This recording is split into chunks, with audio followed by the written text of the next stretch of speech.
Easter ആഘോഷിക്കാൻ വേണ്ടി കോട്ടയത്ത് ആഷികയുടെ വീട്ടിൽ പോയ വിശേഷങ്ങളാണ് ഇന്നത്തെ വീഡിയോ. പുതിയ വീട്ടിലേക്കൊക്കെ മാറിയിട്ട് ഞങ്ങൾ എല്ലാവരെയും കൂടി അങ്ങോട്ടേക്ക് വിളിക്കാൻ തുടങ്ങിയിട്ട് നാളുകൾ കുറേ ആയി. ബാക്കി എല്ലാവരെയും നോക്കിയിരുന്ന് പോകാൻ പറ്റാണ്ടായപ്പോൾ എല്ലാ തിരക്കും മാറ്റിവെച്ച് ഞങ്ങൾ രണ്ടാളും കൂടി നേരെ കോട്ടയത്തേക്ക് പോയി. വെള്ളം വീഞ്ഞാക്കിയ കർത്താവിനെ മനസ്സിൽ ധ്യാനിച്ചുകൊണ്ട് 2 ഗ്ലാസ് വൈനും കുടിച്ചിട്ട് നല്ല വിശപ്പിൻ്റെ വിളിയുള്ളത് കൊണ്ട് തന്നെ വയറ് നിറയെ ഫുഡ് കഴിച്ചിട്ടിരുന്നപ്പോഴാണ് ഓർത്തത് വാഴ 2 കണ്ടില്ലല്ലോ എന്ന്. പിന്നെ രാത്രി ടിക്കറ്റും ബുക്ക് ചെയ്ത് 10 മണിക്കത്തെ ഷോയ്ക്ക് പോയി വാഴ കണ്ടിട്ട് വന്നു.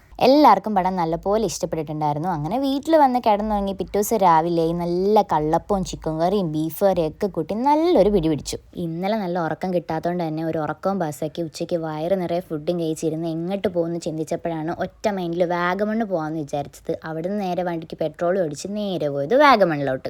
ഈ 3 ദിവസം പണിയെടുക്കാൻ നടന്നതിൻ്റെ ഇരട്ടി നാട്ടിൽ തിരിച്ചു വന്നിട്ട് നല്ല രീതിക്ക് പണിയെടുക്കാനുള്ളത് കൊണ്ട് തന്നെ അവൾക്ക് ടാറ്റ ബൈ ബൈ പറഞ്ഞ് ഞങ്ങൾ നേരെ നാട്ടിലോട്ട് 3-ാം ദിവസം തിരിച്ചു വന്നു. അപ്പോൾ ഇന്നത്തെ വീഡിയോ ഇത്രയേ ഉള്ളൂ. കൂടുതൽ വീഡിയോ ആയിട്ട് ഫോളോ ചെയ്യാൻ മറക്കണ്ട. Bye from Arya.